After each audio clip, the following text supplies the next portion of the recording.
Bienvenue chez Eduxtucieux, le centre canin au service des chiens. Retrouvez tous les lundis des podcasts sur la chaîne Canicurieux sur le thème canin pour vous accompagner dans votre quotidien. Et pour plus de contenu, n'hésitez pas à découvrir notre formation en ligne d'éducation canine spécialement élaborée pour tous les maîtres chiens avec de nombreuses surprises et bonus auprès de protagonistes spécialisés du monde canin. Vétérinaire comportementaliste pour la partie complémentaire à notre métier, SPA pour la prévention et la protection, toiletteuse pour de bons conseils d'entretien pour votre toutou, vétérinaire cantonal pour connaître le domaine législatif, élevage canin pour le développement d'un chien, animalerie spécialisée dans le chien pour des conseils adaptés et de choix pour votre matériel, nutritionniste pour les conseils alimentaires sur le barf et les croquettes, et divers vétérinaires généralistes pour vous accompagner dans l'entretien de la bonne santé de votre toutou.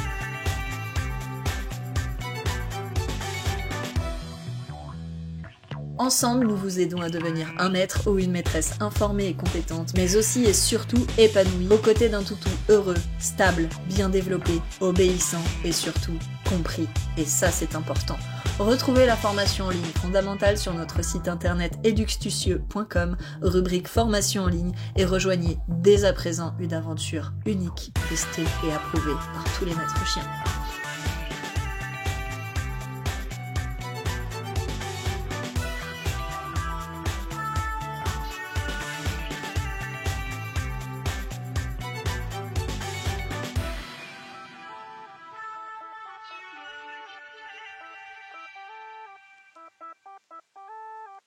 Salut à vous les canicurieux et les canicurieuses et vos toutous évidemment, bienvenue dans ce nouvel épisode entièrement consacré cette fois-ci aux entorses chez le chien puisque notre épisode sur l'arthrose et l'arthrite vous avait beaucoup plu. Alors on continue dans la rubrique médicale un petit peu de notre centre canin.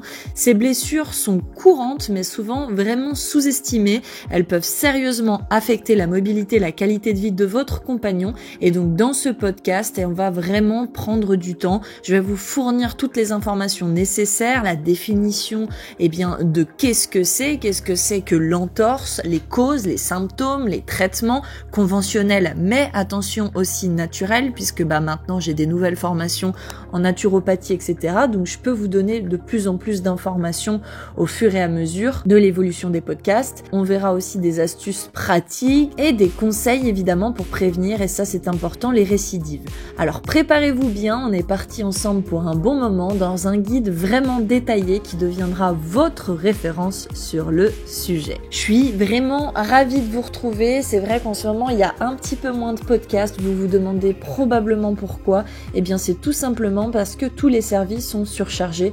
On a actuellement une portée en cours, une autre qui arrive, des formations que je suis en train de terminer, notre fameuse formation en ligne performance qui a déjà beaucoup de succès. Mais ne vous inquiétez pas, on va revenir très vite sur les réseaux et on reprendra toutes les semaines nos podcasts le plus vite possible une fois que la vague et le rush seront passés. On a encore plein de nouveaux projets pour vous et on n'est pas prêt de vous quitter évidemment, donc rassurez-vous. Allez, c'est parti, on va ouvrir ensemble donc ce sujet vétérinaire et on commence naturellement évidemment par définir qu'est-ce qu'une entorse chez le chien. Une entorse en fait c'est une blessure des ligaments qui stabilise une articulation. Ces ligaments, ce sont des bandes de tissu conjonctif qui relient en fait les os et permettent ainsi une mobilité fluide. Une entorse survient lorsque ces ligaments sont étirés, partiellement déchirés, voire complètement rompus à cause d'un mouvement brusque ou d'un traumatisme. Il y a 3 degrés d'entorse. Le grade 1, où l'entorse est dite légère, les ligaments sont simplement étirés sans déchirure significative. Il y a le grade 2, où la blessure est cette fois-ci modérée avec une déchirure partielle des ligaments, causant donc une instabilité modérée. Et enfin le grade 3, dite la blessure sévère, avec une rupture complète des ligaments pouvant s'accompagner d'un arrachement osseux ou d'une luxation. Pourquoi une entorse peut être grave? C'est une question importante. Parce que les ligaments endommagés peuvent ne jamais retrouver complètement leur élasticité.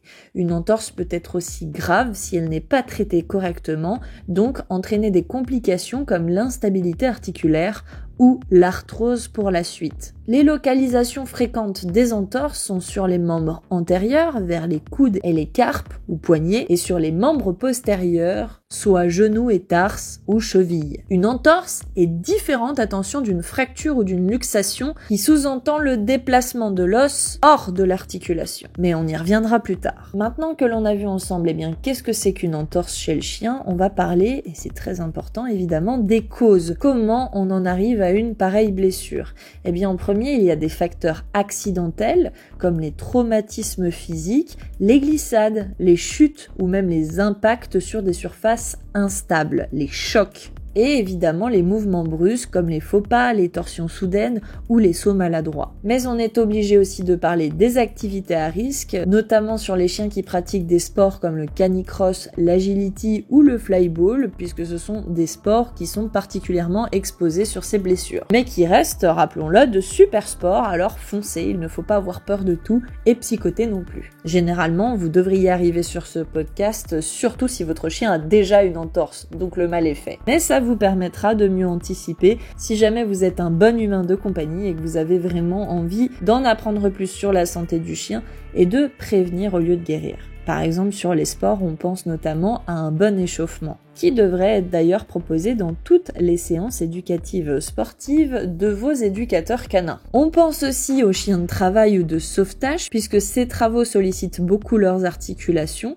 Et enfin, on arrive sur des facteurs plus physiologiques, comme le surpoids, puisqu'il exerce une pression excessive sur les articulations, mais encore les troubles articulaires, comme l'arthrose, on l'a déjà vu dans un autre podcast, ou la dysplasie de la hanche et du coude, et également, l'âge, les amis, les articulations des chiens âgés peuvent être plus faibles et moins stables, et les jeunes chiens en croissance peuvent être aussi plus vulnérables à ces blessures. Il y a aussi les prédispositions raciales, c'est important de le rappeler. Certaines races de chiens sont plus sujettes que d'autres aux problèmes ligamentaires et articulaires, notamment on pense au labrador, au rottweiler, etc. Maintenant qu'on a vu qu'est-ce qu'était une entorse, on peut s'attarder enfin sur les symptômes. Comment avoir la puce à l'oreille et savoir ou non si notre chien est susceptible d'avoir une entorse? On peut commencer par des signes visibles, comme la boiterie persistante qui est assez connue. Le chien évite alors de poser la patte affectée au sol, mais il peut la poser quand même de temps en temps, contrairement les amis à la fracture où la douleur est telle que le chien ne pose absolument plus la patte. On peut avoir aussi un gonflement, une enflure notable qui est située juste autour de l'articulation en cause et de la chaleur puisque la zone atteinte peut être plus chaude que tout le reste du corps, signe caractéristique d'une inflammation. Mais il y a aussi, au-delà des signes visibles, des signes comportementaux qu'on ne peut pas négliger, comme la douleur. Parmi la douleur, on a les signaux connus comme les gémissements, le léchage excessif sur la zone blessée ou les pleurs. Une réaction douloureuse est d'ailleurs souvent observée lorsque l'articulation concernée est alors manipulée par vos soins ou par les soins du vétérinaire. On peut observer aussi une diminution d'activité avec un chien qui refuse de jouer, de courir ou même de monter les escaliers, logique puisque cela cause des douleurs et de la rigidité, notamment des difficultés à bouger la patte par exemple, surtout après une période de repos, on dit à froid. Il y a des signes de gravité également notables qui doivent nécessiter une consultation immédiate au vétérinaire. La douleur croissante ou persistante, des hématomes, l'apparition de fièvre, puisque cela peut nous indiquer une infection, une instabilité articulaire où la patte semble par exemple se déplacer de manière anormale. On va donc maintenant parler des premiers gestes en cas d'entorse. La première chose et la plus logique, c'est donc l'immobilisation. Il faut placer le chien au repos strict pour éviter d'aggraver la blessure. Si nécessaire, vous devez limiter les déplacements avec une caisse si vous avez du mal à le maintenir au calme ou dans un espace très restreint. Pour une fois, c'est là que la caisse va nous servir. Si possible, en second temps, on peut surélever la patte blessée avec un coussin ou une serviette roulée pour réduire le gonflement si éventuellement, je le dis, c'est possible et que vous avez un chien relativement calme et tranquille qui part carrément au repos et qu'on peut alors en profiter pour surélever la patte. Mais c'est pas forcément toujours le cas. Par contre, c'est important de le spécifier puisque cela est une action intéressante. On continue avec la traditionnelle application bien sûr de froid. Pourquoi le froid? Vous allez me demander peut-être, parce que ça réduit l'inflammation et évidemment que ça soulage la douleur, ça endort, d'accord? Comment on fait dans ces cas-là? On met un sac de glace dans une serviette propre, on l'applique sur la zone touchée pendant 15 minutes, environ toutes les 2 à 3 heures, durant surtout les 24 premières heures. Mais on a aussi, au contraire, l'application de chaleur. On l'utilise au contraire ici après les premières 24 heures en alternance avec toujours de la glace que l'on peut poursuivre après. Pourquoi? Eh bien tout simplement parce que l'alternance va stimuler la circulation sanguine et accélérer l'élimination des toxines. Pour ce faire, vous placez une serviette chauffée ou même une bouillotte tiède sur la zone blessée de votre chien avec un linge si possible s'il vous plaît entre celle-ci et la peau de votre chien pour le protéger contre les brûlures évidemment. Et vous appliquez pendant 10 à 15 minutes et ce plusieurs fois par jour. On peut continuer aussi avec tout ce qui est naturel, mais on y reviendra un peu plus tard en détail. Ici, par exemple, comme on est sur des applications, je peux vous parler des compresses naturelles avec la camomille ou la calendula. À ce moment-là, vous préparez une infusion tiède, vous trempez une compresse et vous appliquez la compresse sur l'articulation pour apaiser la douleur. On a aussi l'exemple de l'argile verte. Si vous mélangez de l'argile verte avec un peu d'eau pour obtenir une pâte, vous pouvez l'appliquer sur l'articulation et cela a comme effet de réduire l'inflammation. Vous vous demandez peut-être ensuite comment on fait un diagnostic pour savoir si oui ou non il s'agit bien d'une entorse sur le chien. Je vais vous expliquer tout ça dans un processus assez détaillé et précis. Le diagnostic d'une entorse chez le chien, c'est une étape cruciale pour comprendre la gravité de la blessure, exclure bien évidemment d'autres pathologies qui peuvent s'avérer dans plusieurs cas plus graves et mettre en place un traitement évidemment adapté. Les objectifs du diagnostic, eh bien c'est pas compliqué, identifier la gravité de l'entorse, déterminer si elle est de grade 1, 2 ou 3, on l'a déjà vu ensemble, exclure des blessures associées, les fractures, la luxation et d'autres lésions ligamentaires plus graves, évaluer l'état global de l'articulation en cause, donc on va vérifier la stabilité, la douleur, les gonflements et on va définir ainsi un plan de traitement précis qu'on verra juste après et cela donc inclura les soins immédiats et le suivi sur le long terme. Dans les étapes du diagnostic, généralement ce que fait en premier lieu le vétérinaire, c'est observer. Cette première étape repose donc sur l'observation générale du chien et donc de son comportement. On repense à ce qu'on a dit plus tôt, le vétérinaire évalue si le chien évite de poser la patte affectée ou s'il a un appui partiel, et ça c'est important. La nature de la boiterie, persistante ou aggravée après l'effort, fournit de nombreux indices sur la gravité de la blessure. Je vous l'ai dit, par exemple, il est plus facile d'avoir un chien qui peut poser partiellement ou de manière intermittente au sol sa patte, contrairement à la fracture où le chien refuse presque catégoriquement de la poser au sol vu la gravité de la douleur et donc de la blessure. On va regarder aussi la posture, on va observer s'il y a une position inhabituelle comme le fait de maintenir une patte en l'air ou une posture plus asymétrique qui peut nous indiquer une douleur aiguë. On va observer la démarche avec une analyse de la manière dont le chien se déplace qui peut en fait nous révéler des anomalies un petit peu plus subtiles ou une compensation par d'autres membres. Et on va poser des questions donc à la famille du chien, avec cette fois-ci une discussion plus approfondie qui permet de collecter en fait des informations essentielles pour le diagnostic. Les circonstances de l'accident, donc si la blessure est due à une chute, à un saut, à une collision ou à une activité intense, on l'a vu juste avant, ce sont des facteurs pour ce qui est de l'entorse aujourd'hui, mais aussi l'historique médical, est-ce qu'il y a eu des problèmes articulaires préexistants, est-ce qu'il y a un cas de surpoids, est-ce qu'il y a d'autres facteurs de risque, notamment chez les parents au niveau génétique, si bien sûr la famille a les résultats de santé. Résultats qui sont souvent exposés lors de la vente d'un chiot en fonction des races, puisqu'il y a des prédispositions de maladies très différentes d'une race à une autre, mais par exemple pour la dysplasie des hanches, souvent les éleveurs vous présentent les résultats de santé des parents. On demande aussi s'il y a eu des modifications récentes du comportement, des réticences à jouer, à monter les escaliers, à sauter sur le canapé, et la durée évidemment des symptômes, soit depuis combien de temps la boiterie ou la douleur est apparue, et si évidemment elle s'aggrave. Ensuite, on va passer à l'examen clinique qui est un petit peu plus axé et qui sera donc l'étape clé pour confirmer alors les suspicions d'entorse jusque-là. En premier, on a la palpation de la zone infectée. Donc on palpe doucement l'articulation pour détecter une douleur, un gonflement ou une instabilité. On essaye de ressentir s'il y a une sensation de chaleur ou des hématomes sous-jacents qui peuvent indiquer une inflammation aiguë, voire éventuellement une fracture pour l'hématome. On mobilise de manière passive massive l'articulation. Donc le chien est positionné de manière à nous permettre de fléchir et d'étendre l'articulation affectée. On observe la limitation de mouvement ou une douleur éventuellement exacerbée lors de la manipulation, qui est un signe caractéristique d'entorse. Et on peut aussi faire les tests d'instabilité ligamentaire comme le tiroir antérieur sur le genou par exemple, pour vérifier par exemple une suspicion sur la rupture des ligaments croisés, mais aussi le stress varius ou valgus, coude ou carpe, pour évaluer la stabilité des ligaments alors latéraux. Ces tests sont souvent réalisés sous sédation pour éviter de provoquer évidemment une douleur excessive sur le chien. Et bien évidemment, ces tests sont réalisés par des personnes compétentes qui les connaissent. Ne vous adonnez certainement pas à ces tests, sans connaissance spécifique. On peut avoir des examens ensuite complémentaires en cas de besoin, notamment d'ailleurs la radiographie. Elle est d'ailleurs essentielle pour exclure évidemment les lésions osseuses associées ou les luxations. L'objectif de la radiographie, c'est de vérifier l'intégrité osseuse, de repérer des fractures occultes ou des arrachements osseux au niveau des points d'attache des ligaments.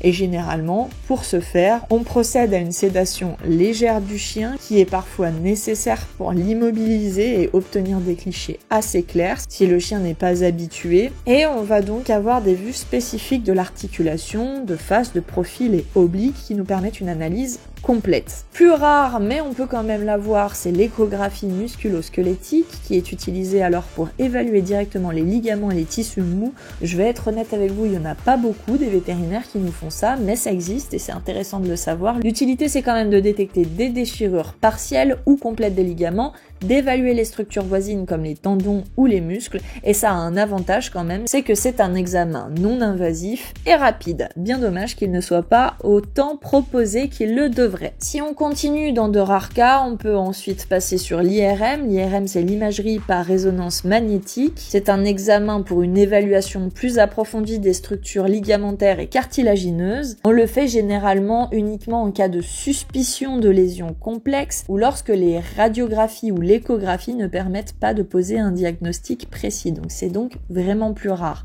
L'IRM, elle permet de visualiser les structures en haute résolution, notamment par exemple les ligaments croisés ou les lésions intra-articulaires. Enfin, et pour terminer, il existe aussi l'arthroscopie qui est une procédure mini-invasive permettant en fait d'explorer directement l'intérieur de l'articulation. L'objectif, c'est de confirmer des lésions ligamentaires ou cartilagineuses, d'évaluer l'état du cartilage et de rechercher des fragments libres dans l'articulation. Et l'avantage, c'est qu'elle permet aussi d'intervenir chirurgicalement si nécessaire, ce qui est, je le rappelle, beaucoup plus rare. Aujourd'hui, on parle d'entorse et lorsque l'on parle d'entorse, on ne parle pas d'autres pathologies. C'est important de différencier tout ce qui peut être mélangé. Le diagnostic différentiel est crucial pour exclure d'autres affections qui pourraient provoquer des symptômes similaires à une entorse. Par exemple, et on le verra plus tard dans d'autres podcasts, les fractures, puisqu'une articulation instable peut parfois masquer en fait une fracture. Les luxations aussi, il faut les connaître, puisqu'elles provoquent une déformation plus marquée et une douleur aiguë. Il existe aussi l'arthrite infectieuse, cette fois-ci, c'est une infection articulaire qui peut s'accompagner de fièvre, rappelez-vous, et d'un gonflement important. Et enfin, on en parle de plus en plus, il faut la connaître, la rupture des ligaments croisés. Ça existe aussi chez les chiens, elle provoque une boiterie sévère et une instabilité marquée au niveau du genou. Maintenant qu'on a vu tout ça, on va parler ensemble du traitement médical des entorses sur le chien. Le traitement médical des entorses sur le chien repose en fait sur une approche précise et donc graduée, adaptée donc à la gravité de la blessure.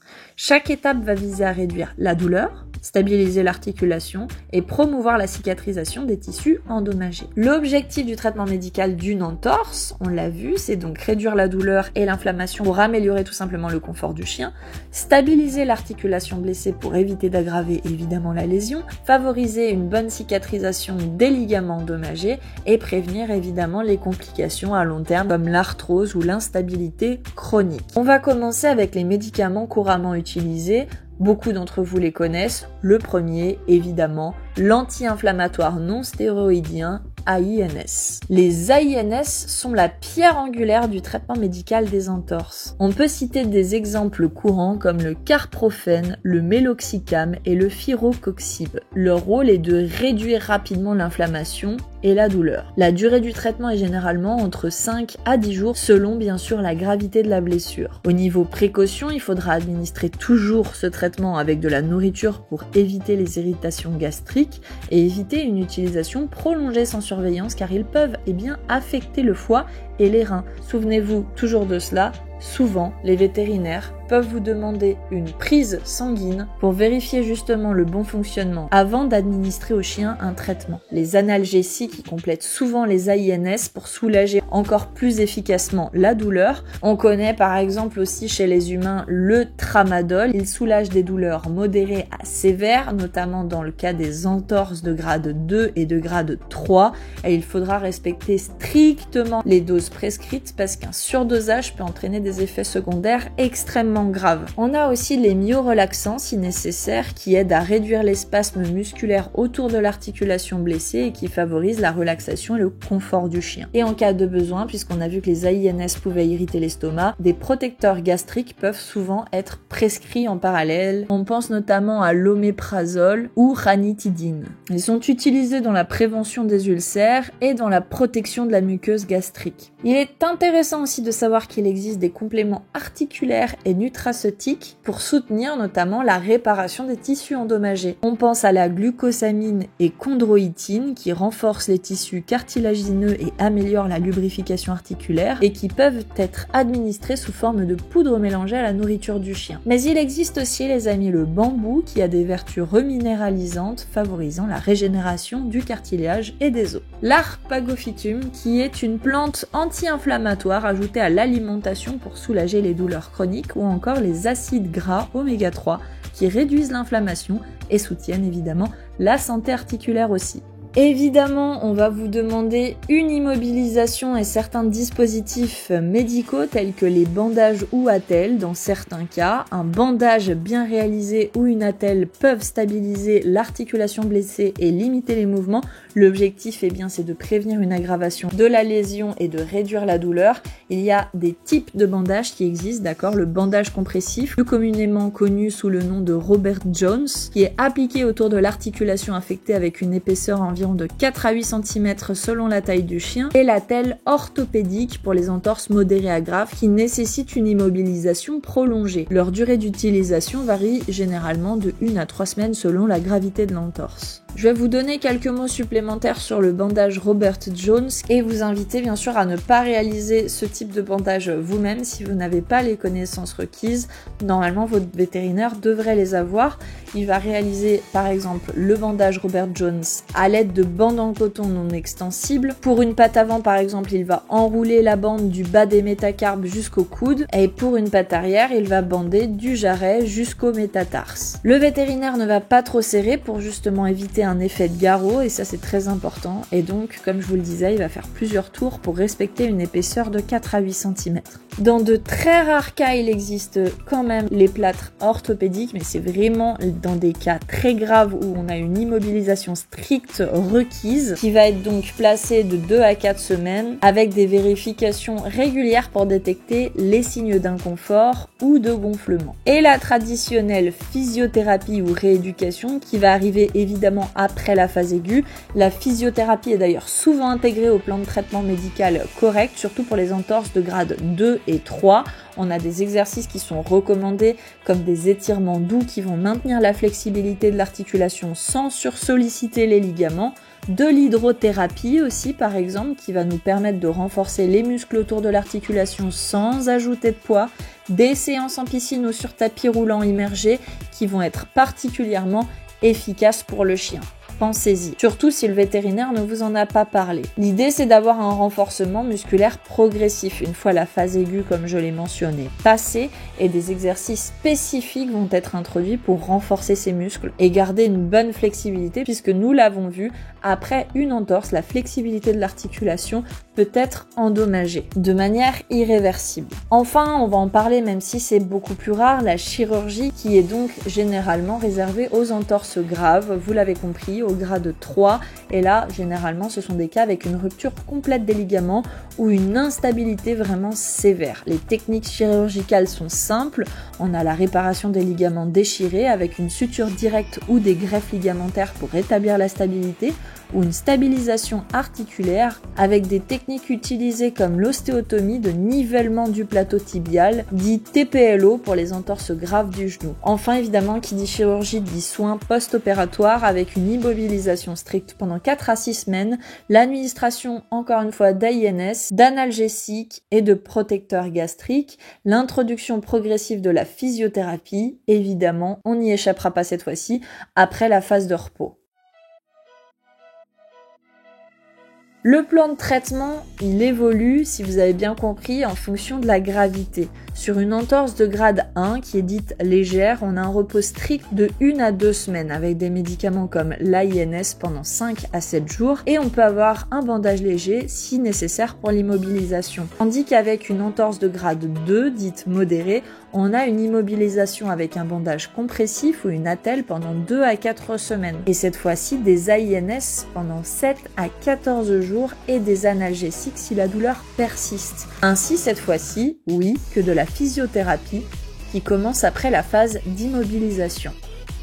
Enfin, sur l'entorse de grade 3 sévère, on a parlé d'une chirurgie qui est souvent nécessaire pour réparer ou stabiliser les ligaments, d'une immobilisation stricte post-opératoire qui peut durer de 4 à 6 semaines, d'une utilisation d'AINS, d'analgésiques, de protecteurs gastriques pendant toute la phase de récupération et d'une rééducation cette fois-ci beaucoup plus intensive avec de la physiothérapie prolongée sur plusieurs mois. Et enfin, évidemment, un suivi vétérinaire, c'est un suivi régulier qui est essentiel pour surveiller la progression de la guérison, adapter les médicaments en fonction de l'évolution et prévenir les complications comme l'arthrose. Puisqu'on en a parlé et que vous le savez, j'ai donc fait une formation naturopathie et d'autres formations cette année et l'année précédente, dont je n'ai pas encore parlé puisque j'ai des projets qui sont liés pour vous mais qui vont arriver bien plus tard. Ça demande beaucoup de travail et ça prend beaucoup de temps, mais je vais essayer de vous donner quelques pistes. Par exemple ici pour l'entorse. Au niveau des traitements plus naturels, la première chose que je vais vous dire, et c'est hyper important, c'est quand éviter les remèdes naturels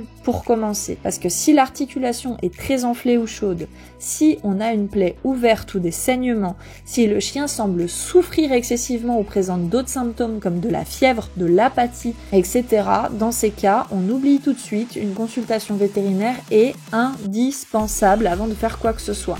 Avec ces approches naturelles, vous pouvez aider à soulager l'inconfort de votre chien tout en complétant évidemment par les soins médicaux qui seront nécessaires. Mais évidemment parler au vétérinaire, particulièrement si on est sur les grades 2 et 3. Donc on les a déjà vus, on a commencé déjà un peu à parler des compléments naturels comme l'Arpagophytum qui est un anti-inflammatoire naturel, le bambou qui est un reminéralisant et qui favorise la régénération du cartilage, glucosamine pour améliorer la lubrification articulaire, chondroïtine pour renforcer l'élasticité du cartilage et des tendons. Mais il y a aussi des remèdes dits naturopathiques avec des compresses de plantes dites anti-inflammatoires comme l'infusion de camomille ou de calendula. Il vous faut alors tremper un linge propre dans l'infusion tiède et appliquer la compresse sur la zone touchée. On a parlé aussi de l'argile verte où il vous faut préparer une pâte d'argile, mélanger avec un peu d'eau et appliquer sur l'articulation pour réduire l'inflammation. Laissez alors agir dans ces cas-là 20 à 30 minutes puis rincer doucement. On a l'hydrothérapie où on peut tremper la zone touchée dans l'eau tiède avec du sel d'Epsom qui est riche en fait en magnésium et qui favorise la relaxation musculaire et la réduction de l'inflammation. Et les compléments alimentaires comme le curcuma en petite quantité, évidemment,